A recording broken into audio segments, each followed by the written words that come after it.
Сайн байцгаана уу? Та бүхэнд энэ өдрийн мэндийг хүргэе. Манай өнөөдрийн Монгол хүүхдийн боловсрол сэдвт ярилцлаганд маань Дөрвмөрх академийн ерөнхийлөгч, боловсрол судлаач, Монгол өвөө ухаан судлаач, математикч Эрдэнэ багш маань хүрэлцэн ирсэн байна. Ялалаа. За бүгдэнд энэ өдрийн мэндийг хүргэе. Бүгдээрээ сайхан оролцож байна уу? За би өнөөдөр багштайгаа ингээ ярилцлага хийх сэдвээ бодож явж байхад таны нэг юм богино ирэл миний санаанд орж ирж байсан. За хүмүүс бид чинь одоо амьгүй эд зүйлсийг бол маш их үнд хүргээд арилжаад наймаалцаа тий үнэтэй болгож үлч чадчихээн. Гэтэл бидний одоо хамгийн чухал үнэтэй байлгах өөр хүүхдийнхаа боловсролыг бол тий одоо бүр ингээд гээгдсэн байна гэсэн нэг тийм богино ирэл миний санаанд орж байлаа. Тий. Тэгэхээр одоо Монгол хүүхдийн боловсролын чиг хандлаганд яг ямар түвшинд байна? За тэр боловсрол бол өөрөө нөгөө тухайн улс орны хөгжлийг шууд тодорхойлдог зүйл шүү дээ тий. Тэгэхээр зэрэг боловсрол ямар байна? Улс орны хөгжил тийм байна. Бид нар боловсролдоо юуг илүү үн цэнтэй болгож тавиад байна? Улс орны хөгжлөөс дагаад яг тэрийг нь үн цэнтэй болгож яваад идэг. Жишээр хүнээ үн цэнтэй болгоцсон боловсрол яваад байх юм бол улс орных нь хөгжлийнх нь хүний хөгжил рүүгээ илүү яваад идэг.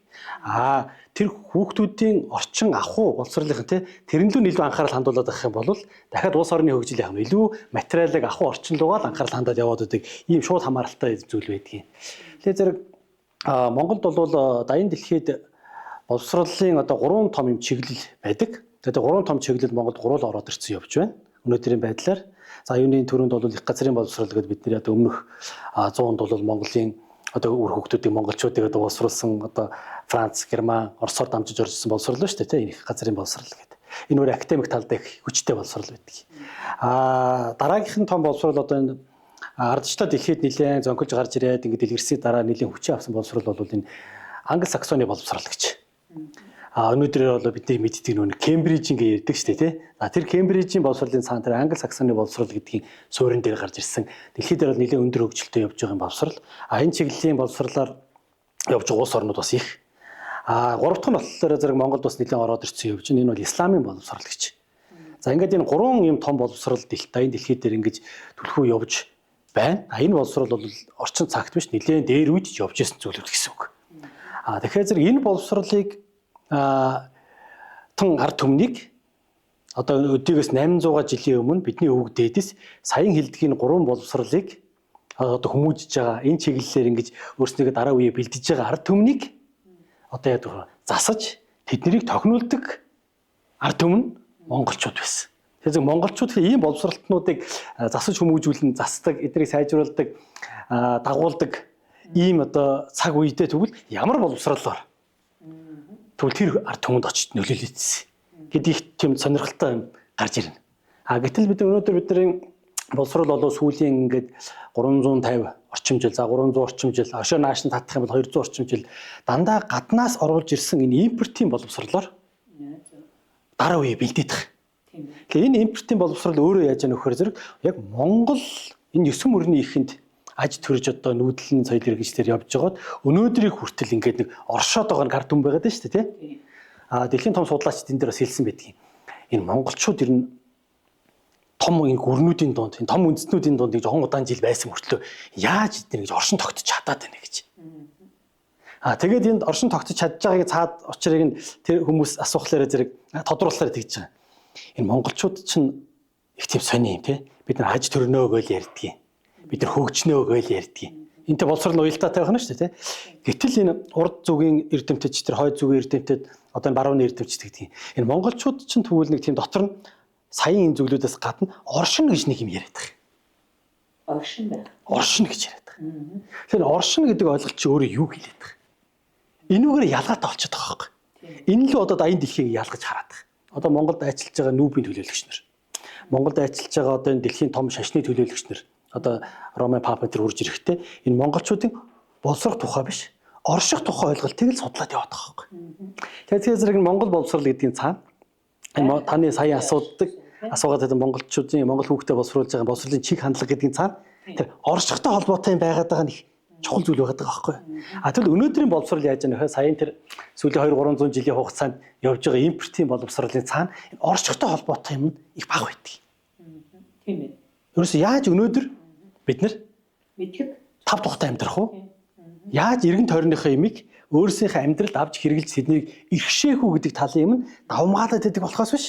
Яаж вэ байгаль их дэлхийтэйгээ эргэн тойронд байгаа энэ зүйлтэйгээ яаж зэрэгсэж орших вэ гэдэг нь ойлголт нь тэр боловсруулууд дотор маш бага байдгийг гэсэн үг. Тий. Тэгэхээр зэрэг өнөөдрийн Монголын боловсрал яаж гэнэ?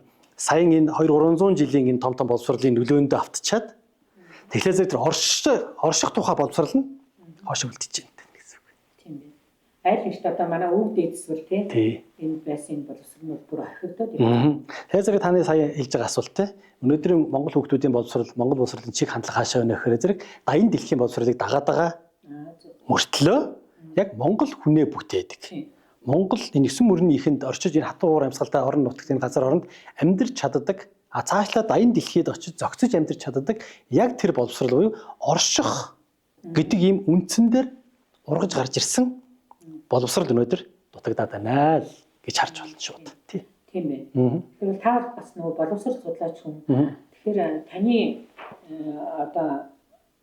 таны өөр чинь одоо нөгөө бүтээсэн Монгол өвөө ухаантай холбоотой боловсролын чиг хандлага нь яг юунд чиглэж байна? Тэгэхээр зэрэг энэний цаана бол юу хэллээ гэхлээр түрүүний нэг хариултанд гарч ирж штэ тий. 800 жилийн өмнө бидний өвөг дээдс өөр боловсролтой, шашинтай, үзэл санаатай хүмүүсийг яаж бид нар ч мөр хэдэн мянган жилийн өмнөх боловсрол гэж ярьж байгаа ш. Эртний грекийн тий. Эртний бүр англосаксоны ингээд их газрын хятадч одоо 5-6 мянган жилийн уртх юм яригдана. Хойд өрсч нь олон зуун жилийн юм яригдана. Ингээд буурал Европын боловсролууд ч нэлээд олон 100 жилийн өмнөх юм яригдана шүү дээ тий. За арабын боловсролууд байна. Монголын боловсролтой ойролцоогоор бүр одоо 2-3 мянган жилийн өмнөх гэж яригдж байна. Эртний Египтийн боловсролын юм ярьж байна. Бүр одоо Латин Америк тал руу гарах юм бол дахиад бас том боловсролууд яригдана. Эдгээр чинь ингээд мянганаар тоологдохгүй тэрнээс өмнөх юм боловсролтой байсан. Тэгвэл тэр олон зуун оны, олон мянганы боловсролтой хүмүүсийг очиж өдөртөн залж амьдрал ахуйг нь тохируулж өгöd байсан. Засгийг нь засаж янзалж өгөөдсөн ард түмэн чинь тэгвэл ямар боловсролтой хүмүүс байсан юм бэ? Чингис хаан Оксфорд, Кембриж, Йелийн их сургууль төгсөөгөө. Их Монгол улсыг удирдахжсэн дэлхийн том одоо тийм сургуулиудыг төгсөж тийм боловсролоор бойж сураагүй хүмүүс. Тэгвэл тэр хүмүүс ямар эрдэм мэдлэгээр энд очиж удирдах тах. Тэгэхээр зэрэг бид нар яалтчгүй Монгол энэ өв ухаан тулгуурласан боловсрол гэдгийг өнөөдөр бид нар монголчууд хамгийн наацах тий. Дэлхийн том судлаачд дараагийн боловсролын шат руу гарч иж уудлаад эхэлчихэж байгаа. Гэхдээ эндээс хосорж байгаа хүн нь хэн байх нь? Монгол. Нөгөө үүцээ үүцэн дотор юу байгаа гэдэг юм мэдэхгүй монголчууд маань өнөөдөр ингэ суугаад байна шүү дээ. Гэтэл өөр улс орны болон өндөр хөгжилтэй орны боловсрол руу анхаарал хандуулж байгаа. Дайл хүнийхээ хөгжлөөр анхаарал хандуулж байгаа том институт байгууллагууд. Олон улсын одоо институт байгууллагууд тийм нүүб байна. Олон улсын эдийн засгийн хамтын ажиллагаа хөгжлийн байгууллага OECD тийм. Энэ байгууллагууд тэгвэл өнөөдөр яаж гинэ? Дайны дэлхийн хөгжил ингээд нэг жоохон асуудалд орчлоо шүү. Энэ хөгжил асуудалд орно гэдэг чинь юу гэж хэлж байгаа? Тэр хөгжлийг бүтээгээд байгаа хүмүүсийн боловсролт нь шууд байдаг байхгүй. Тэр боловсрол асуудалтай байна гэсэн үг. Энийг сая сүүлд 2021 онд нэгдсэн үндэсний байгууллагаас гаргасан одоо 25 жил тутамд гаргадаг том ихтгэл байдаг. Тэр ихтгэлийн одоо 3 дахь том ихтгэл дээр нь ирээдүгөө хамтдаа дахин төсөөлөх нь гэсэн том ихтгэл гарсан л да. Тэр ихтгэлийг нэг дэлхийн нэг сая 500 мянган хүн оролцож бүтээсэн. Тэр ихтгэл дээр юу хэлсэн бэ нөх? Юу хэлээд байх вэ зэрэг? Өнөөдрийн бидний энэ хөгжил жоох асуудалтай болчлоо. Гацаад орчлоо. Нөгөө нэг оршихуй буюу бидний одоо нэг байгаль их дэлхийн нэг дэлхийтэй шүү дээ тий. Тэр нэг оршихуйгаа одоо жоох нэлээ халгаатай болоод эхэлж шүү дээ. Тэгвэл халгаатайгаар тэрийг авч ашиглаад яваад байгаа хүмүүсийн халгаатайгаар авч хэрэглээд хөгжил гэдэг юм бүтээгээд байгаа хүмүүс нь тэгвэл яаж яах гэсэн үг. Энэ доторх байгаа ухамсарын боловсрол нь гадшаага хүмүүстэй харилцаж байгаа ёс зүйн боловсрол дээр нь маш том асуултын тэмдэг, анхаарлын тэмдэг байна гэдгийг тэр нэгдсэн үндэсний байгууллагаас гаргасан тэр том ихтгэл маш тонороор хэлчихэж байгаа. Тэгээ буцаагаад биднээс юу асууж байгаа нөхөр зэрэг тэгвэл өнөөдөр энэ улс орнууд энэ хөгжил гэдэг юм хөгдөрийг яах нь хэдүүлээ зогсъё. Одоо машин оруулаа гэдэг карданы татаадаг зогсъё. Чадж байгаа гууд нь буцаад эргэе. Өөрөөр хэлэх юм бол одоо энэ подкастыг сонсож байгаа хүмүүс бидэндээ наран хөгийн шарга гэж алдартай азарга байлаа шүү дээ. Одоо улсад маш олон төрүүлсэн тий. Тэр азарга одоо хадуурж явж байгаа бол эргэж ингэж замдаа орж байгаа бол ингээд эргэж уралдаж ирсэн. Энэ түүхийг мэддэг хүмүүс бол тэрийг мэднэ. Яг тэрнтэй адилхан өнөөдөр дайны дэлхийн боловсрал яг үндсэн зам ёсныхоо энэ юунаас гажичаад ингээд хадуураад яваад байгаа байхгүй.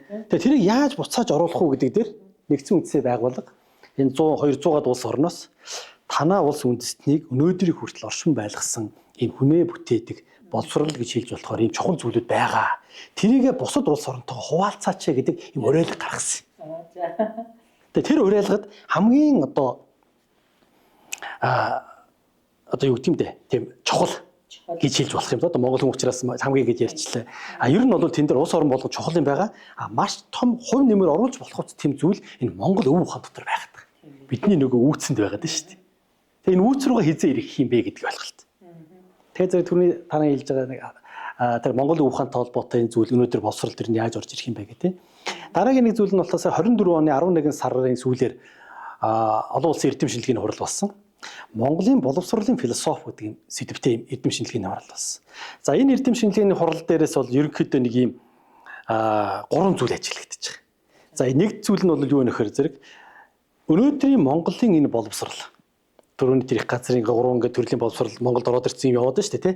Энэ боловсролоор бид нар Монгол хүнээ бүтээж чадах юм уу гэдэг дээр дуу нэгтэйгээр за энэ бол бид нар бүтээж чадахгүй байна гэдэг дээр санал нэгдсэн.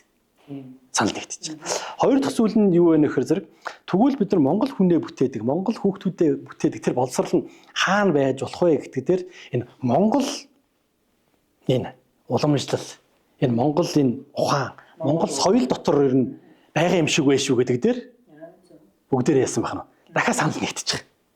Хоёр дахь санал нэгдсэн зүйл байна шүү дээ, тий. За гурав дахь нь болтой зэрэг юу хэлсэн бэ гэсэн чинь тэгвэл тэр нь яг юу байгаа юм болоо гэдэг. Тэгсэн чинь бүгдээрээ санал нэгтэйгээр тэр нь юу ч гэж хариулж чадахгүй байна. Тэгэхээр өнөөдөр бид нар яг нь боловсролын том эрдэмтэд судлаач нарын хүний хөгжилтэй холбоотой эрдэмтэд маань яг тэр үүсгэн дотор юу вэ гэдгийг рүүгээ одоохондоо хөл тавьж чадаагүй тэр нь яг юу байх юм бэ гэдгийг одоохондоо мэдэхгүй байх гэсэн үг. Тэгэхээр зэрэг энийг заавалчгүй бид нар уудалж гаргаж ирж орчин цагийн дэлхийн том боловсролтой нийцүүл зохицуулаад орчин үеийн одоо техник технологийн нэрэнд дараагийн одоо том монголчуудын одоо энэ дараагийн том одоо Монгол үрнийг те цааш нь авч явахын хүмүүсийг бэлтгэхийн тулд яалтчгүй тэр өв ухаан дотор байгаа зүйлийг орчин цагийн боловсрол хоёрыг энд гаруулж энд адаптацид оруулж энд шинэ боловсролын хөтөлбөр гаргаж ирэх зайлшгүй шаардлага байгаа байхгүй. Нөгөө таны боловсруулсан яг Монгол өв ухаанд суурьсан нөгөө одоо боловсруулсан арга техникийн тухай та ярьж өгөөч. За тэгэхээр зэрэг энэ нөгөө олон хүнд ингээд туршигдаж дараа нь ингээд үр дүнгээ гараад ирсний дараа орчин цагийн судалгаагаар орчин цагийн шинжилгээ ухааны одоо аргаар бол сая хүлээн зөвшөөрөгдөх юм байна. Гэтэл орчин цагийн шинжилгээ ухааныг хэдүүлээ жоохон ийш нь тавьж хагаад үзэх юм бол тэгвэл эртнээсээ монголчууд өөрснийхөө үр өдмийг дараагийн үеэ бэлддэг энэ арга зүйн өөрөө яаж нөө орчин цагийн шинжилгээ ухаанаар хилэгдээгүүл болохоос биш тухайн үедээ дахиад шинжилгээ ухаан гэж одоо хэлж болохоор зүйлийг хэрэгжилж явуулсан битгий. Тийм. Ахуй амьдрал маань бэлэн байсан.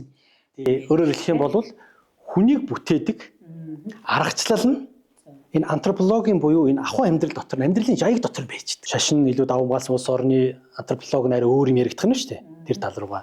Энэ нүүдлийн соёл иргэншилтэй хүмүүсийн антропологийн амьдралын хэв маяг нь дахиад өөр байгаа гэсэн үг. Тэгэхээр зэрэг газар газрын заншлаас хамаарат ёс уламжлалаас хамаарат тухайн орны амьдралын жаяг нь өөр.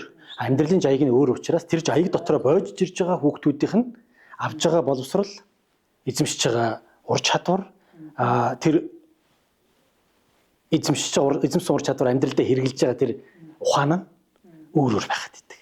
Тэгэхээр зэрэг суурин соёл иргэншлийн одоо яг хүнээ бүтээж байгаа ухааны суурь нь нэг өөр юм байгаа. Нүүдлийн соёл иргэншилтэй хүмүүсийн ард түмнээ бүтээж байгаа нөгөө ухамсарынх нь суурь нь дахиад өөр юм байгаа гэсэн үг. Энэ ялгаатай энэ байдлыг өнөөдөр яачаад байна вэ? Нэг хэсэг бүгдээр адилхан болгох гэж ингэ дайрж нэг хэсэг явлаа шүү дээ хэдэн 10 жил. Тэгэл өнөөдөр олон улсын байгууллага түрүүний минь хэлдгэр те энэ ялгаатай юм дээр өөр ялгаатайгаар хөгждөг юм байна шүү дээ гэдгийг мэдчихэнгүүтээ улс орон болгоноос тэр хүүхд багчуудаа сургадаг хүмүүжүүлдэг энэ зүйл нь тэрийг дайны дэлхийн бусад улс оронтой хуваалцаач гэж хэлээд байгааг учир нь тэнд байна. Тэгэхээр зэрэг Монголын одоохын эндээс юм бид нар гаргаж ирж тавих цаг нь болчлоо. Гэтэ энэ л Монгол эрдэмтэн судлаач нар энэ лөө ороогүй байгаад. Тэгэхээр одоо манай улсад байгаа боловсролын систем нь бол бүх хүүхдүүдэд ер нь хүртээмжтэй байж чадчихэв үү?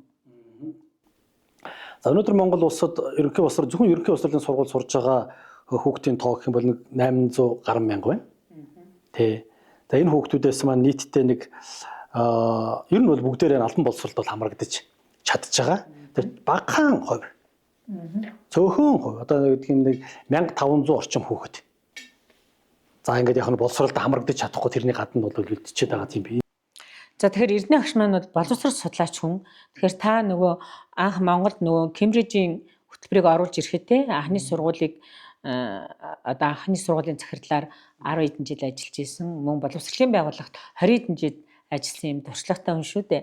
Тэгэхээр бол хүүхдийн одоо ер нь манай одоо үеийн боловсролд хүүхдийн сурах чадварын үнэлгээ нь одоо ямар байдгийг, ямар байвал цохилтой.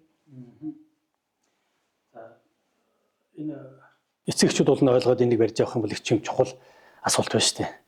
Гол нь юунд байна вөхөр зэрэг өнөөдөр ерөнхий боловсролын сургуульд сурж байгаа хүүхдүүд оюутнууд ч тэр тий 9 сарын 1-нд сургуульд орохдоо хавар 6 сарын 1-нд төгсөх үед ямар ур чадвар эзэмсэх ёстой юм бэ? Тэгээд тэрийг эзэмссэн юм уу, эзэмшээгүй юм уу? Алийг нь дутуу эзэмссэн, алийг нь гүйцэд эзэмшсэн бэ гэдгийг ер нь гүйц тодорхойлж чадахгүйгээр л яваад байгаа өнөөдөр Монгол улс. Тэгэхээр зэрэг өнөөдөр үнэлгээ өөрөө тийм асуудалтай байгаа учраас асуудалтай үнэлгээгээ дагаад манай боловсролын эцсийн үр дүнгууд асуудалтай гарч ирээд байгаа. Тийм байна. Одоо социализм үед бол биднэрт чинь шууд л одоо 5, 4, 3, 2 гэл ингээд тооны югаар үнэлдэг байсан шүү дээ. Одоо чинь арай өөрөөр үнэлдэг болсон. Тэр үнэлгээ бол өнөөдөр яг 8 шаталтай үнэлгээгээр арай олон улсыг дагаа явж байгаа. Кембрижийн талын боловсролыг, Кембрижийн үнэлгээний систем өөрөө дэлхийд 1 номерын систем байдаг маш өндөр түвшинтэй. Тэгэхээр зэрэг тэр үнэлгээний дотор байгаа тэр чухал зүйл нь хүүхдийн яг бодит ур чадварыг нь илрүүлэхэд чиглэдэг юм. Чадамжийн дэвшлүүд. Тий. Өнөөдөр болохоор зэрэг Монгол улсын үнэлгээ хүүхдийн бодит ур чадварыг яг илрүүлж чадж гэнэ үү гэдэг дээр нэлээд тийм дутуу байгаад байгаа учраас хөгжил нь арай дутуу байгаад байгаа гэсэн үг. Тэгэхээр зэрэг тэр гадны боловсролын тийм үнэлгээг авч хэрэглэхээс өөр аргагүй болчихдог байхгүй. Тийм учраас тэр 2010 оны үед Кембрижийн боловсролыг Кембрижийн одоо хөтөлбөрийн стандарт тэр Кембрижийн үнэлгээг Монголд авч оруулж ирж хэрэглэхдээ саяын энэ зүйлүүдийг л бол шийдэх гэж ингэж оруулж ирсэн. Гэхдээ одоо бол тэр лугаа гүйцэж шийдэж чадаагүй байна л да. Монгол хүүхдийн үнэлгээнд дээр одоо таны сайн асууж байгаа асуулт бол үнэлгээ өөрөө яг Монгол хүүхдийн өнөөдөр сорсон ур чадварыг гүйцэд яг үнэн зөв тодорхойлж чадж гэнэ гэх юм бол чадахгүй байна. Чадахгүй байна. Эренбэлдэг үнэлгээ байна тийм үү? Одоо 10 жилээ 12 дугаар ангид төгссөний дараа их спейс сургуульд орох үнэлгээ. За энэ үнэлгээ бол нэлээд одоо Монголд их тун дажгүй хөгжөөд явж байна. Одоо тэр эстэй ерөнхий шалгалт гэдэг үнэлгээ явж штэ тий. Тэгээ имлэгийн шалгалт авч байгаа хэлбэр л өөр болохоос биш. Ер нь тодорхой хэмжээнд суулж чадаж байна гэсэн үг. Тэгээ үнэлгээ өөрөө бол тухайн хүүхдийн бодит чадварыг илрүүлэх дахиад яг дараагийн шатны боловсролын байгууллагад элсэж ороход нь эренбэлж ингэж ягсаах гэдэг ингээд ялгаатай зорилготой үнэлгээнүүд байдаг. Тийм байна. Одооний яг энэ боловсролд хэрэгжээд байгаа тэр үнэлгээний талаар ч гэсэн одоо миний бодлоор л эцэг эхчүүд ч гэсэн бас айгүй хэм хүчээр дутагдaltaй байна гэж ер нь ярилцчихэд штэ тий. Давуу юмнус бол дотор байгаа. Тийм давуу юмнус бол байж байгаа. Өнөөдөр Монгол улс бүх хүүхдүүдтэй хурж үнэлж чадаж гэнэ үглээ зэрэг чадаж байна. Боловсролын үнэлгээнд цахим техник технологи платформуудыг хэрэглэж чадаж гэнэ үү? Хэрэглээд эхэлчихлээ. Болж байна. Дараагийнх нь болохоор зэрэг үнэлгээг ингэж шинжлэх ухааны үндэслэлтэй blueprint гэж зүйлийг нь боловсруулад тэрэнд нь ингээд таксономуудын танин мэдхүйн төвшин үнэтэрэмсийг хэрэглээд ингээд авч чадаж гэнэ гэдэг шинжлэх ухааны үгээр хэлэх юм бол тий боловсруулын. Тэгэхээр тэднийг бол тодорхой хэмжээнд хэрэглээд ингээд явж байгаа. Үнэлгээ ямар байна? Юуг үнэлээд байна гэдгээс хамаарат боловсруулын үйл ажиллагаа тэрлүү ингээд хазаага явчихдаг байхгүй юу? За энэ бол их тийм чухал ойлголт. Тэгэхээр зэрэг улс орны боловсруулынхаа үнэлгээг яг юу руу чиглүүлж байна гэдэг нь хамгийн чухал зүйлээ гэсэн санаа авах нь шүү дээ тий. Тэгэхээр зэрэг бид нэр яг бодит чадварыг нь яг хүүхдээр үйлдүүлээд тэрийг нь хийж чадж байгаа эсхийг нь одоо үнэлэх гээд байгаа юм уу? Эсвэл хүүхдийн өнөөдөр олж авсан байгаа, тогтоож авсан байгаа, мэдэж авсан байгаа академик мэдлгүүдийг нь илрүүлэх гээд байна уу? Тэ? Эсвэл одоо яг яах гэдэг тий? Эсвэл ингээд шууд тэр академик мэдлэг чадварыг нь харахгүйгээр шууд хүүхдүүдийнх нь тест байдлаар ингэж хариунууд өгчөө тэн дээрээс хүүхдүүд ингээд шууд зүгээр одоо тэрийг доторх нь бодохгүйгээр шууд их нь бөглөөд сонгоод ингээд азаа үздэг юм үнэлгээ байгаад байна уу гэдгээс хамаарат ингээд багш нар маань тэрлүү чиглэж ажиллаад байдаг байхгүй. Ажлын угаасаа л ажлын тэрүүр үнэлчихэр зэрэг чинь тэрлүүгэл чиглэн шүү дээ тий. Тэгэхээр зэрэг өнөөдрийн боловсролын Монгол хөгжлийн үнэлж байгаа үнэлгээтэй холбоотой зүйл бол яг хүүхдийн бодит ур чадварыг бодит мэдлэгийг ур чадвар энэ дотор чинь зөндөө морон шүү дээ. Энэ чадвар гэдэг дээр чинь хүний гараар үлдэж байгаа, биеэр үлдэж байгаа чадвар байна. Хүний оюун ухаанаараа үлдэж чадж байгаа чадвар байна. Хүний сэтгэл зүрхний энэ боловсролоороо үлдэж байгаа чадвар гэдээ байна. Энд гурван юм дээр нь сая биеийн, сэтгэлийн, оюуны тий энэ гурван юмар үлдэж байгаа чадварын гурвуулын илрүүлэх хэмжээнд үнэлгээ явж гэнэ гэхээр зэрэг тийш бол очоог баг. Дутуу баг. Учир дутагдaltaй байна тий. Тийм шүү дээ. Одоо чинь угаасаа одоо манай боловсролын байгууллага чинь одоо нөгөө анги дүүргэлт гээл угаасаа одоо 40-50 хүүхэдтэй байгаа шүү дээ тий. Тэр тусмаа хүүхд болгоны чадамж чи өөр түвшинд байгаа шүү дээ тий. Тэрэн дээр л бол одоо үнэлгээнийх нь юу нь бол арай очир дутагдaltaй байна гэж тий. Эцэгчүүд ч гэсэн бас тэгж ер нь их аюух тэр талаар ярилцдаг юм байлээ. Тэр бид нарыг сургууль төгсөж явах үед ихтэй сургуульд орж явах үед гэсэн үг те одоо эдгийн хуучин энэ өмнөх нийгмийн одоо төгсгөл үеэр гэсэн үг те. Тэр үеэр авч ясантай шалгалтууд хүүхдүүд яг ингээд бодлого бодож байгаа эсвэл тэр юм бичиж байгаа, орчуулж байгаа ингээд чадваруудыг ингээд академик чадваруудыг бол нэлээд сайн үздэг байсан. Тэрнээс хойш одоо тестийн үнэлгээр шилжсэн шүү дээ те. Тестийн үнэлгээр шилжиж явах үед академик чадвар гэдэг юм наана дахиад нэг тийм нуглаатай болсон байхгүй. Нуглаа гэдэг нь юу хэлж байгаа нөхөө зэрэг хүүхд заавал тэр бодлогыг тэр зүйлийг бүрэн гүйцэд мэдэхгүй чадахгүй байсан ч гэлээ таага буутчих болдог. Тэгэхэд ядаж байгаа 4 асуулттай байх юм бол 4 хариулттай байх юм бол 25% магадaltaгаар 4-1 гэсэн магадaltaгаар хүүхдтэнд хариулчих боломжтой. Өөрөлдөө нийт конкурс өгж байгаа шалгалт өгж байгаа хүүхдүүдийн 4-1 асуудалгүй тэрийг зөв бүглээд гараад ирнэ гэсэн үг. Тий. Тэгэхээр зэрэг энэ чинь яг цаадах нэг академик чадварыг яах нь чинь одоо жоохон сулруулах энэ зүйл болсон байх нь шүү дээ. Сонголтын тест. Тийм. Хуучин бол одоо ингээд бүгдийг үйлдэж, бичиж, бодож, боловсруулж иж тэр шалгалтыг чи өгдөг байсан шүү. Энэ зүйл жоохон учир дутагдaltaй маяг гэдгүүтээ тэрний дараа явах зэрэг хүүхэд яг бүрэн бодоод хариуг нь ингэж гаргаж ирдэг. Дахиад ийм холимог юм шилжсэн. Холимог юмор шилжсэн. Тэгээ түрүүн та хэлж байгаа Кембрижтэй холбоотой зүйлийг над дээр тодтоо те. Яг нь Кембрижтэй Монгол Кембрижийн энэ хөтөлбөртэй холбоотой ноцолдож явахад маш олон давуу талуудыг олж авсан байдаг. Тэр нь багш нар сургалтын байгууллагууд. Гэхдээ бүгдээрээ биш л дээ. Тэр олж авсан тэр давуу тал дотор нь юу вэ нөхөрөө зэрэг хүүхдийн энэ хийсэн дасгал даалгаврыг яг яаж үнэлэх ёстой юм бэ гэдэг дээр яг тэр сургууль тэр Кембриж хөтөлбөртэй сургуульд сурдаг багш нар илүү бэлтгэгдтiin босод сургууль сурж байгаас. Тэгэхээр зэрэг тэр Кембрижийн өөрийн тогтолцоо нь яадаг байна вэ? Багш нарынхаа тэр хүүхдэд үнэлгээ өгдөг ур чадруудыг уршин шахаад татаад идэх байхгүй. Тэрүүгээр хүүхдийн бодит чадварыг яах нь үнэлэх үнэлэмжийг хайрдаж шүү дээ. Тийм магадлал нэмэгдэж идэх. Тийм байна. Тийм. Гэтэл өнөөдөр ерөнхий боловсролын сургуульд 850 гаруй ерөнхий боловсролын сургууль Монгол улсад байна. Өнөөдөр бараг 860 руу очиж байгаа бах. Тэгэхээр зэрэг энэ сургуульд ажиллаж байгаа бүх багш нар хүүхдэд үнэлгээ өгөхдөө тийм хэмжээнд бэлтгэж байгаа юу гэх юм бол өнөөдөр чадахгүй байна. Энэ үнэлгээнд бэлдэж Монгол улсын боловсролын их сургууль буюу багш бэлддэг сургууль маань яг энэ үнэлгээг ингэж үнэлдэг шүү гэдэг дээр бэлдэж гаргаж дахиад чадахгүй байна. Тэгэхээр зэрэг энэ бидний одоо тийм чухал боловсролын салбарын маань зайлшгүй анхаарах хэрэгтэй зүйл байх нь шүү дээ тий. Тэгэхээр олон улс яг тэр Кембрижийн энэ тогтолцоо систем ягаад ийм хүчтэй байгаад байна гэдгийг цаад учир нь үнэлгээ нь бодит байдал руу ойртож ирсэн байдаг хамгийн гол нь тэр.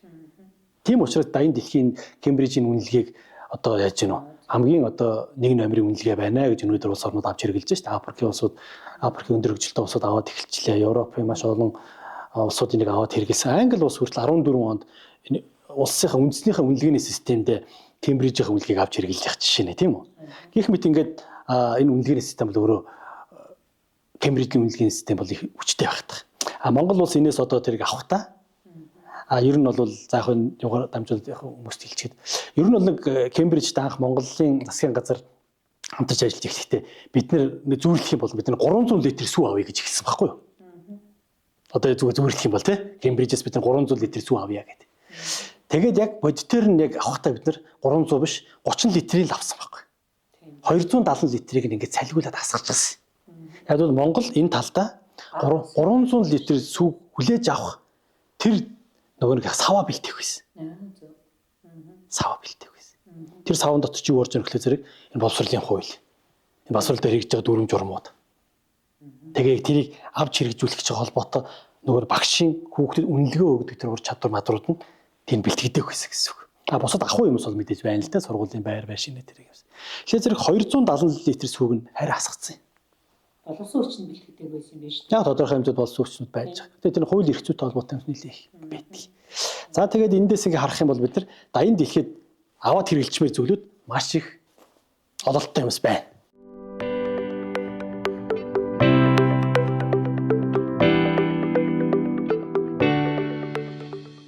Бид нар энэ рүү оруулж ирэх авахтаараа зэрэг нөгөөдхийг ингээ бүр яг нэг тэр цогцоор нь жиг утгаар нь авч чадахгүй дандаа дутуу авчдаг. Тэгээд нөгөө нэг том үнэлгээнийхэн зүйлийг нь муу муухай буруу гэдэг ингээ бас нийгэм дээр зарим нэг нөгөө тал руу нь явдаг. Зарим нэг нь энийг наач чухал юм а гэдгийг хамгаалж чаддаггүй байхгүй. Ийм зүйлүүд байгаад байгаа гэсэн. Тэгэхээр өнөөдрийн одоо таны сая асуулт Монгол хүүхдийн үнэлгээтэй холбоотой зүйл яаж явж гэнэ вөхөр зэрэг үнэлгээний маань систем өнөөдөр Монгол улсын үнэлгээний тогтолцоо маань өөрөө олон улсын төвшин рүү очих болоог байна. Яаж болоог байна. Үнэлгээ ямар байхаас тэр юу гэж хэллээ. Багш нар нь тэр луга яг тэр одоо өнөөдөр бидэнд байж байгаа үнэлгээр бол зориулж ажиллаад идэг. Мянга цаанаар ингээд өөрснөө хүүхдийн ур чадвар маdur энэ тэрийг сайн ур чадвар эзэмшүүлэх хэрэгтэй. Хүүхдийг ийм болох ёстой гэж улс нь өөр дүрм журмаар багш нарыг зүтгүүлж байгаа хэдий боловч эцсийн дүндээ үнэлгээ нь ямар байна? Тэр нь багшийн ажлыг арга зүй шууд тодорхойлж идэг. Тэгээ өнөөдрийн Монголын үнэлгээний тогтолцоо дутуу хөгжилтэй байгаа учраас багш нарын арга зүй, багш нарын энэ ур чадвар гүйцэд гарч иж чадахгүй байгаа гэсэн. Таасаа Монгол хүүхдийн үнэлгээ бол өнөөдөр яаж юм бэ? Дайны дэлхийн үнэлгээнээс нэлээд доогуур явж байгаа гэсэн. За энэ бас маш чухал асуудал шүү дээ, тий. Тэгэхээр одоо таавал Эрдэнэ хөшөө бас нөгөө Монгол өвхөн судлаач. Тэгээ Дүрбэнберг академидэр маань маш олон гоё одоо Монгол өвөө ухаан цэвэрлсэн гоё сургалтууд явагддаг шүү дээ. Тэрний нэг нь болохоор одоо Монгол өвөө ухаан цэвэрлсэн сургалтын арга зүйг заах багш бэлтгэх тэр сургалтанд одоо Баян жаргал миний бие бас суурж дүүргэсэн байгаа. Тэгээд би одоо багшийнхаа энэ сургалтанд сурсандаа маш их талархалтай явдаг. Энэ завшааныг ашиглаад багштай хэлжээ. Тэгэхээр бол одоо би энэ сургалтанд сууснараа бол бас л одоо маш их энэ сургалтын арга зүйн талаар хүүхдүүдийн талаар маш их санаа зовоол ингэж бодож явж байхдаа энэ сургалтыг бол олж мэдээд ингэж суусан. Тэгэхээр бол яг энэ Дүрбэнберг академийн энэ сургалтанд сууснаар миний амьдралд ингээд маш өөр ингээд нэг шинэ хуудас нэгдсэн юм шиг санагдчихсэн. Тийм бид нар ч одоо ингээд сэтгээс нийгэм үед аж төрөөд сурч боловсроод ирсэн хүмүүс чинь одоо юу Монгол өвөө ухаан гэдгийг бол бас ер нь маш бага мэдэрчээсэн юм шиг санагддаг. Тэгээ сүүлд нь би бодохдоо ер нь бид нар ер нь яг юу сураад исэн бэ гэж би бас ингээд бодож үзсэн. Тэгэхээр бол Монгол өвөө ухаанд суурилсан сургалтын арга зүйг одоо манай яг энэ боловсролд нэвтрүүлэхэд ямар бэрхшээл саад учирч байна гэж та боддог вэ? За наат нь бол нэлээд тийм эмзэг асуулт байна. За тэгээд би 2019 он хүртэл энэ олон улсын хөтөлбөртэй сургуулийн одоо удирдлагаар захирлаар ажиллаж байгаа. Тэгээд дараа нь Дүрбэнберг академи гэдэг тэгээд сургалт судалгааны энэ байгууллагыг өөрөө байгуулад тэгээд тэн дээр нэлээд тийм сургалтууд явуулж гисэн янз янз. Би ч өөрөө математикч юм учраас математикийн сургалтаар эхлэв шүү дээ, тий. За ингээд одоо миний шавнаар олон 100 хүүхдүүд бий. Тэгээ энэ хүүхдүүд маань надаас математикийн ур чадварыг эзэмшээд байсан болохоос биш. Яг нөгөө нэг орших яаж орших вэ гэдэгтэй холбоотой юм маш бага өгдөг багш байсан байгаа даахгүй би. Өөрөөр дүгнэж байгаа тий. Яаж хизээ дүгнэх боломж гарах гэдэг нь Кембрижтэй ноцолтож дүгнэж байгаа. Кембрижийн хөтөлбөртөө. Кембрижийн нөгөө үнэлгээтэй. Тэгээд 2012 оноос хойш би тэгвэл яаж би урд нь герман хэлний ийм хөтөлбөртөө сургуульд бас 10 жил багшлсан юм шүү дээ. Менежер эдрээр ажиллаж байсан. Тэгж яхад гадны хөтөлбөртөө сургуулиудад ажиллаад ингээ яваад тахтай чинь Монгол хүүхдэл бэлдэж чадахгүй гадаа шүү дээ. Нөгөө өндөр үнэлгээ аваад нөгөө олимпиад уралдаанд өндөр амжилт үзүүлээд ингээ гарч ирээд байгаа нөгөө шавнар маань гацчаага яваад тэгээд эргэж ирэхээ бичдэг. Тэр хүүхдийн буруу биш л дээ. Гэтэл нөгөө хүүхдүүд чинь амьдралын тав тухын илүү өгөөчтөө, илүү одоо өөртөө үнцэнтэй байгаа газар л очиж амьдрын шүү дээ. Тэнд өндөр хэмжээний ур чадвар эзэмшээд мэрэгжил эзэмшсэн сэлээ. Нөгөө мэрэгжлийг нь энд гаргах тийм боломж нь Монголд дутуу байгаа байхгүй. Нөгөө лабораториуд, нөгөө шинжилгээ ухааны байгууллагууд, нөгөө том үйлдвэрүүд. Тэ эдгээр нь дутаад байгаа байхгүй. Хүүхдүүд маань их чадамжтай болж үл чадаад байна. Чадаад байдаг. Тэгтэл нөгөө хүүхдүүд маань яг нөгөө оршин байх ёстой нөхцөл нь ангардахгүй байна шүү дээ, тийм. Тэр нь нэг талаас хангагдахгүй байна. Хоёрдугаарт хүн ер нь энэ орших уу гэдэг юмтайгаа нягт уялдаа та энэ оршихуу дотроос та гарч ирсэн шүү дээ. Тийм. Эргээд энэ оршихуугаа та эргээд шингэн шүү дээ. Тэгээ энэ оршихуугаас та хөндлөн дахиад байх юм бол яах юм? Наран хүүгийн шар газар хадуурлаа гэдэг шиг бүр хачин болж хувирах гэдэг шүү дээ, тийм. Энэ хүний амьдрал өөрөө. Тэгэхээр зэрэг өөрөөр хэлэх юм бол би өнөөдөр яг юуг одоо амьдралын үзэл санаагаа болгож амьдрах юм бэ гэдэг тэр оршихуйтай холбоотой юм дээр нь их бага ажилдаг математикийн багш байжээ гэж өөрийгөө дүгнсэн. Тэгээ тэрийг олж мэдэх нь надад Кембриж туссан гэсэн үг. Германы хөтөлбөрүүд туссан гэсэн үг. Гадны хөтөлбөрүүд тэрийг мэдрүүлж шít надад тий. Тэр үед Монгол юм дээр харьцангуй бага байлаа. Өсрөөл нэг зүрц цүг. Тэр ард яман зохиол имийг сургалтанд оруулж ирэх гэл хичээлийнхаа ээлж хичээлээ төрлөг оруулж ирэх гэл тэрийг одоо ингээд Монгол ухааны оруулж яваад байна гэж бодоод исэн боловч нөгөөт нь ухаан руу очиагүй зөвхөн соёлын элементүүдтэй л ажиллаад исэн болохоос биш Монгол ухаан руу очиагүй гэсэн байхгүй. Тэгээд англичууд, орсууд, хятадууд, японочууд одоо дэлхийн том өндөр хөгжилтэй улсын ард иргэд тэгвэл өөрснийхөө ард иргэдийг яаж ингэж бойжуулаад тэр Япон хүнээ, Герман хүнээ, Франц хүнээ, хятад хүнээ бэлдээд байгаа юм. Тэр нь нөгөө наана ил харагдаж байгаа боловсролын тогтолцоогоор яригдж байгаа болохоос биш тэр боловсролын тогтолцоог нь дүүргэж яадаг тэр ухаан гэж нэг юм байхад идэг юм. Тэр ухаан нь монголчууд алдсан. Монгол ухаан алдсан. Монгол өв ухаан алдсан. Хятад өнөөдөр яаж өөрсдөө хүүхдүүдийг хятад өв ухаан дээр тулгуурласан боловсролоор яваад байгаа юм. Ил харагдаж байгаа нь олон улсын нөө хүчтэй боловсролын элементүүдийг авч хэрэгжилж байгаа нь энэ Финляндийн боловсролыг энэ Канадын, энэ Дайнын, энэ Солонгосын, Японы боловсролыг гэл ингээд тэднийг л шагшин магтаад байгаа болохоос биш. Цаана нь тэрийг авч хэрэглэхдээ зөвхөн нэг багаж авч хэрэглэж байгаа юм байна шүү дээ. Тийм. Машин засдаг хүн бол одоо түлхүүр болт те. Ийм имийг авч хэрэглэж байгаа нь тэг гадны боловсрол дотор байдаг юм байна. Тэр багаж нь. Тэгвэл тэр багажийг хэрхэн хэрэглэж орчих юм бэ гэдэг ухаан нь тухайн үндэстний ухаан дотор байж гэдгийг л бид нэр алдагдсан яваад байгаа. Тэгээ энэ нь одоо зайлшгүй хэрэгтэй байна гэж Монгол өв ухаан тулгуурласан энэ боловсрол арга зүй гэдэг юм бол одоо хөл тавьсан гэсэн үг. Тэгээ энэ л хөл тавихад нь ганцаараа хөл тавьж болдоггүй. Ганцаар өөрөө мэдээд явах чинь жоохон бас харин биш үү те? Тийм шүү дээ. Тийм учраас яг энийг ойлгодог юм хүмүүсийг ганц нэгэн хүн ч гэсэн одоо бэлтжихэмсэн гэдэг үднээсээ тэр Монгол өв ухаанд тулгуурласан. Тэгээд олон улсын ур чадварыг эзэмшүүлсэн ийм гой цаг зүйтэй байдаг шүү дээ тийм. Арга зүйг эзэмсэн ийм ганц нэгэн багш бэлтгэх юм зорилгоор тэр хөтөлбөр хэрэгжүүлж ирсэн. Тэгээд та тэрний хөтөлбөрт орж иж хамрагдад үүргэсэнд нь тийм очиртай тийм. Тэгэхээр зэрэг Монгол өв ухаанаа бид нэр зайлшгүй одоо уудлах шаардлага одоо энэ арга зүйг нэвтрүүлэх тийм ээ. Тэгээ таны асуулт бол нэг түрүүний энийг хэрэгжүүлэхэд нөр хүндрэл юу вэ гэж асуусан шүү дээ тийм. Тэгээ тэр хүндрэл нь өөрөө нэгдүгээрт энэ Монгол өв ухаан гэдэг өнөөдөр монголчууд маань дайлган боловсруулах төвшөнд байгаа хүмүүс маань энэ Монгол өв ухааны нэгдүгээрт өөрснөө зарим нь бүр мэдгэчгүй ийм байдаг гэдгийг ч мэдэхгүй байна. Зарим нь ийм байж магадгүй юм да гэж бодож байгаа мөртлөө яг юу нь Монгол өв ухаан юм бэ гэдгээ ялгаж барьж авч таньж мэдэхгүй юм. Чадахгүй. Тэгэхээр зэрэг энийг ингээд яриад иш орох гэхээр зэрэг өөдөөс дандаа хаалтууд хамгаалтууд үсэж байгаа.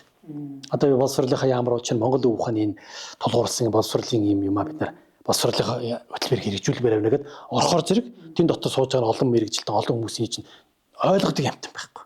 Тийм байна те. Үнэхээр харамсалтай. Ойлгодог юмтай байхгүй. Тэгээ энийг яг нэг ганц хүн бариад яваад ахаар зэрэг одоо энэ зорчин цагчийн хүмүүсийн тийм ойлголттой шүү дээ. Эртнээ нэг өөрийнхөө нэг ингэ амбицлаа л ингэ нэг юм яриад ингээл яваад ах юм гэж.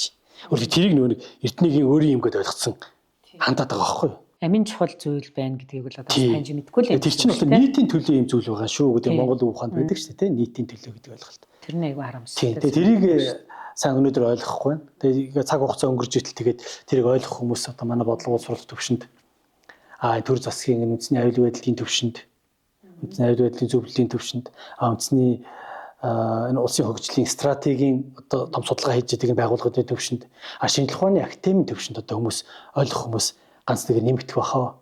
Тэгэд нэмэгдэхийн тулд заавал ч энэ хүмүүс очиод эхэлж өөрснийхөө нэг супер миний эзэмссэн зүйл миний эзэмссэн боловсрол ч одоо хамгийн супер нэг чинь дэлхийд ийм тэтгүүрт ирэмбэлэгдсэн зүйл гэдгийг барьж явж байгаад хан мөрөгөх ёстой мал та хэлж. Энийг Монгол ухаар туулал гэж байна. Тийм. Одоо ингээд энгийн хэлэх юм бол хүн туулж ижил мэддэг жоохон зовлон үзээд ирэхээр зэрэг амьдралыг ойлгодог шүү дээ. Алдаад эхлэхээр зэрэг дараа нь чинь ингэж болдгүй юм байна штэ гэдэг хүн ингээд нэг замаа олдог байхаа тий. Тэрнтэй адилхан манай боловсролын салбар яаж яах гэсэн үг хөө. Хан мөргөж үзээгүй байгаа. Одоохондоо. Тэгэхээр ч одоо бас тэгэхээр зэрэг туулах хэрэгтэй тууллаа. Тий. Тэрийг барьж авч чадахгүй байгаа шүү дээ. Тий. Эхний хан мөргөлтөө сая эхэлсэн. Тэр нь юу гэхээр 22 онд болсон тэр писагийн шалгалт гэдэг. Тэр олон улсын тэр 9-р анги үе 15 наснуудаас авж байгаа тэр суурь улсрлын төвшин тогтоож байгаа дэлхийн шалгалт байна шүү дээ, тий. Тэр шалгалтын дүнлэгээ чинь одоо Монголыг чочроолоо шүү дээ. Яасан? Монгол хүүхдүүдийн 9-р анги одоо Монголоор 9-р анги хүүхдүүд 15 наснуудын унших чадвар нь, уншиж ойлгох чадвар нь, үнснээ илэрхийлэх чадвар нь дэлхийн түвшинс бүр доор явж байгаа хүрх юмцсан. Нэгт. Хоёрдугаарт нь дахиад улс орон дотор нөгөөх нь хөдөө орон нутгийнх нь. Аймгийн төвийнх нь, Улаанбаатар хотынх нь бүгдээр ялгаатай болсон. Гэдэг нь тэндээс гарч иж харагдаж байгаа. Дахиад дээрэс нь унших чадвар, уншиж ойлгох чадвар маш сул гарсан байхгүй. Тэр уншиж ойлгох чадвар нь одоо энэ олон ингээд янз бүрийн одоо хятад хэлний сургууль, орос хэлний сургууль гэх тээ энэ олон энэ хувийн сургуулиуд бас ингээд ялгаатай ингээд маш олон сургуулиуд байна шүү дээ. Энэ бүхэнд л бас их учир нь байна шүү дээ, тий. Тэгээд түрүүний Монгол ухаан тулгуурсан хөтөлбөр гэдэг чинь энийг л гаргаж ирэх хэлэх гэдэг. Тийм. Нэгдсэн нэг одоо юутай байх хэрэгтэй байна шүү дээ, тий. Монголчуудын юм ойлгодог, уншснаа ингээд ойлгох чадвар гэдэг юунаас гарч ирдэг юм бэ гэхээр зэрэг ажиглах чадвар дээрээс гарч ирдэг байхгүй юу? Энийг хэлж байгаа судлаачид өнөдр байхгүй. Одоо шин байгаа тэр ахуйгасаар маш их юм ажиглаж сурсан байдаг шүү дээ. Ажигласан юмаа буцааж зэн дээр эргэцүүлдэг ийм чадвар нь ажиглах нэг чинь судалгаа байхгүй. Тэгээ зэрэг би түрүү нэг ярианыхыг дэллээ дээ тий. Монголчууд өнөөдөр шинжлэх ухаан гэж хэлэхгүй байгаа ч хэлээ. Монголчууд маш их хэмжээний тийм шинжлэх ухаан шиг тийм судалгааг маш их хийдэг байсан. Бараг энэ ажиглах чадвар гэдэг чинь одоо миний бодлоор бүр тийм хитэйсэн шинжлэх ухаан байсан юм шиг байна тий.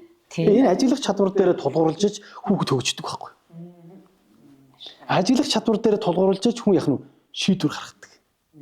Ажиглах чадвар дээр тулгуурлаж хүн яах нь нөгөө буруу зөвийг, сайн мууг, үнэн бодлыг ялгаж чаддаг болдог. Яг бодит дээр начааг ингэдэг шүү дээ. Гэтэл өнөөдрийн энэ яг бодит үйл явдал маань юулууд чиглээд байгаа нөхөр зэрэг ахуу гэдэг юм яаж бүрдүүлэх вэ гэдгээр бүх юм явчихад байгаа болохоос нөгөө ажиглах чадвар гэдгийг бүрдүүлэхэд явахгүй. Тийм сүүлийн үед бүр тэр их хоцрогдож байгаа юм шиг санагддаг шүү дээ. Дараагийн нэг зүйл нь болохоор зэрэг тэр шатартай холбоотой нэг зүйл байдаг да. Шатар тоглосон хүүхд сууд сурдаг гэж хэлдэг тий. Зүгээр эцэг эхчүүд нийгмийн дунд шатар тоглосон хүүхд сууд сурдаг гэдэг болохоос биш шатар тоглохын цаад нууц нь юунд байдаг гэж. Цаад нууц нь өөрөөсөө асуулт сурдаг байхгүй. Өөрийгөө ажиглаж сурдаг. Тийм бэ. Өөрийгөө тань мэддэг. Энд янз бүрийн ингээд нэг шашин машин дагаад хүүхээс илүүгээр өөрийгөө яах нь асуудаг өөрөөсөө асуулт асууж чадварт сурдгийн шүү гэж бод эцэгчүүд бас хэлчихэ. Тийм учраас хүүхдүүдэд шатар сайн тоглуулж байгаараа. Хүүхдийн хамгийн ихний зүйл юмыг харж сурдаг. Дараа нь яах нь хүүхд эргцүүлж сурдаг. Дараа нь өөрөөсөө асуулт асууж сурдаг байхгүй. Тэгээд дараа нь яах нь төлөвлөж сурдаг. Тэгээд дараа нь яах нь дахиж өөртөө ревю хийж дахиж өөрийгөө суралцуулж чаддаг. Энэ 5 шатлалтай арга зүй хүүхдийн шатар тоглох энэ техник дотор байдаг. Тэгээд тэр процесс явагдчихад байгаа юм шүү дээ. Сая бас нэг засгийн газар дээрээс нэг тийм хэлэх шиг болсон. Бүх хүүхдүүдийн ингээд ерөнхий боловсролын сургалтын хөтөлбөр шатар тоглохыг оруулъя гэдэг. Тэгээд дотор бодож илээ. Эцэгчүүд бол тэрийг зөвхөн шатар тоглохоор хүүхдийг сууд сургадаг л гэдэг ганцхан ойлголт. Мөн чанарыг бас гүнзгий ойлгож чадчих. Цаана болохоор зэрэг хүүхдийн энэ сурах арга барилтай холбоотой тийм 5 том хоорондоо хинжин хийхтэй ийм анги үсгсэн, тойрог үсгсэн ийм ур чадвар bijдэг байхгүй. Тэрийг бол харах нь одоо монголчуудад маш чухал байна гэсэн үг. Эртний Монголоос шатар үүссэн Монголд иймтэй холбоотой шатрын ийм гоё түүх домог янз бүрийн ингээ байдаг цэцэн бэрийн одоо нүүдэлч гэх юм уу те ухаант бэрийн ч гэх юм ингээ тэр холбоотой юм чи яаж гарч ирэх вэ? Монголчуудын ажиглах чадвар дотор байж байгаа энэ тэр арга техник энэ шатар тоглож хүүхд өөртөө ажиллахын чадвар хоёр хоорондоо яах нь нэлээд дүүдэг юм чадварууд байхгүй юу? Тийм учиртай. Маш гүнзгий утгатай байна тийм. Тэгэхээр зэрэг Монголын ухаан тулгуурласан энэ зүйлийг бүгдээр одоо дараагийн шат руу гаргаж ирэхин тулд энэний талаарх ойлголтыг олон түмэнд хүрэхийн тулд энэ лүү чиглэж орж ирэх судлаачдын тоо нэмэгдмээр. Харин тийм. Тий. Энийг яг цаашаа болно. Яг Монгол Уг ухааны талын одоо төрийн том байгууллагууд руу бариад ороход ер нь цааш нь ингээд түлхдэг. Та гар гэж хэлэхгүй ч гэлээ. Аюухнаар нэг сонсчоод тэгээд ингээд өөр тийш нь ингээд нэг жоох ингээд тогтоо надад хэлж гүлэг төрүүлж байгаа юм шиг төрүүлээд ингээд хүмүүсийг холдуулчихдаг. Тийм юм яриад байгаа хүмүүсийг. Би бас танаас нэг юм асууя гэж бодож байлаа. Та чи одоо энэ өвөл 25 он 26 онд та хөвсгөл рүү явж нэлээд сургалт зохион байгуулсан шүү дээ. Тэр талаараа би бүр хуваараад тэр талаар танаас асууя гэд багштайгаа нэлээд уулзч чадахгүй нэлээд удлаа. Тэр талаар ярил одоо энэ тэр сургалтыг та багш нарт зориулсан, эцэг эхчүүдэд зориулсан мөн одоо өөр юунд нь зориулсан сургалт хэлээ та. Тэгэхээр зэрэг тэр хамтын хариуцлах гэж сургалт. Тийм. Хамтын хариуцлах гэдэг. Өдөртөх харилцааны тушаалтнуудад зориулсан бас сургалт хийсэн шүү дээ. Тийм тэгэхээр тэд одоо ингээд тэдгээр хүлээж авч байгаа хүмүүс нь танд одоо яг ямар хэмжээнд байгаа юм шиг санагдсан бэ? За. Тэр нь хүлээж авч чадчихэв үү? Тэр хамтын хариуцлага гэдэг сургалт энэ нэр нь их учиртай. Тэгээд би одоо яг таныг асуултанд хариулахад бол нэрийн дараа нь тайлбарлаж өгье те. Тэнд бол нэг сургалтын байгууллага дээр очиж бид нэг сургалт хийж байгаа. За тэр сургалт нь болохоор их нэгдүгээрт нь болохоор зэрэг тэр сургуулийн бүх хамт олонд очиж байгаа. Яг хөвсгөлийн та ямар газар очиж сургалт хийв? Тий. Сайн нэг дөрвчтэй. Тэр зэрэг бүх хамт олонд нь очино гэдэг маань тэнд дотор байж байгаа их нь ажилтан одоо хөдөө сумд бол бүр галч малч байрны одоо ингээд бүгднгээс эхэлнэ гэсэн үг шүү дээ. Бүх хүмүүсийг хамруулна. За дараа нь болохоор зэрэг яг ингээд зөвхөн багш нарт нь хамруулна. Удирдлагуудад нь зориулсан. Тэгээд хүүхдүүдэд зориулсан. Эцэг эхчүүдэд зориулсан. Ингээд нийтдээ 5 ийм субъектэд секторт зориулсан ийм цогц юм сургалт байдаг байхгүй. Тэгээд нэг суман дээр очиход бид нэр дунджаар 400-аас 500 хүн энэ сургалтаа Монгол Уг ухааны сургалтын сургалтаа хүргэж чадчих. За тэгээд энэ сургалтын суусхан хүмүүсийн сэтгэлдээ та сая асууж тодруулж байна. Ер нь бол Монгол Уг ухаан дотор ийм чухал хүмүүс байдгийм үү гэдгийг нэгдүгээрт хүмүүсээр мэдэж авч үлдээж байгаа. Хоёрдугаарт нь болохоор зэрэг Монгол Уг ухаанд тулгуурласан ийм арга зүгээр хүүхдүүдэд сургалт орохоор зэрэг өнөөдрийн бидний нөө хүүхдүүдэд боёжуулж зөв хүмүүжүүлж чадахгүй байгаа зүйлүүдийг шийдэх шийдэл нь энэ Монгол ухаан дотор ч байгаад байгаа юм байна штэ гэдгийг эцэгчүүд олж авч байгаа. За тэр сургалтанд ирээд хамрагдаж байгаа тэр хүмүүсээс харах юм бол жоохоо ингээд өвөө эмээгээ тэг өмнөх үеийнх одоо нэлээд сонссон өмнөх одоо нийгмийн үед ингэж амьдарч ирсэн одоо арай ахмаг настай одоо хамгийн их нөө туулалтай байгаа хүмүүс яг л зэрэг тэнд дотроос ингэ хэлэхлээр зэрэг тэр туулалтай хүмүүс яаж юм нэрэ манай өвөө эмээ ингэж ярьдаг байсан шүү дээ. Нэрэ юм үг хэлдэг байсан шүү дээ. Гэж байгаа. Тэгэхээр зэрэг Монгол Уг ухаан гэдэг юм чинь өнгөрсөн зууны дунд үе хүртэл бидэнд ирсэн зүйл байгаа байхгүй юу? Та тэрнээс хойш бид нар алдчихад байгаа болохоос биш. Тэгэхээр тэрнээс өмнөх үеийнхнээс сонсч исэн үг хэллэг ухаан юм өстөн дотор байгаад байгаа. Тэгээд Монголын Уг ухаан гэдэг нь зөвхөн тэр нэг 7 төрлийн ингээд нөө зүүр цэцүүг аман зохиол төрхийн хэллэг үлгэр домог гэдгээр хязгаарлагдахгүй. Тэр бол зөвхөн нааша дамжуулж ирж байгаа хэлбэрүүд нь болохоос биш ухаан тэн дотор байхгүй байгаа. Ухаан нэлээд цаана байгаа гэсэн. За одоо тэгэхээр би бол багштайгаа бас энэ Монгол хүүхдийн боловсролын чиг хандлагын талаар цоврал юм ярилцлагыг хий гэж бас бодож байгаа. Тэгэхээр бол одоо дараагийн ярилцлагада бит болохоор одоо эндээс гарах юм шийдэл нь ямар байх талаар ярилцъя гэж бодож байна. Таны санал юу вэ? Тий болно. Би энэ дээр илүү Монгол Уг ухаан талын ямиг олон улсын одоо энэ өнөөдөр хүлээн зөвшөөрөгдөд явж байгаа Кембриж гэх юм те энэ хоёр юм хоорондоо ингэж уялдах юм болов гэдэг ийм санаа бас одоо үзэх сонсогч нартаа хуваалцах боломж гарах нэ гэж ингэж харж байна. Санаа юм те. За тэгвэл одоо өнөөдрийнхээ ингээд ярилцлагыг энэ түрээд дүүргийа. За гэлалаа.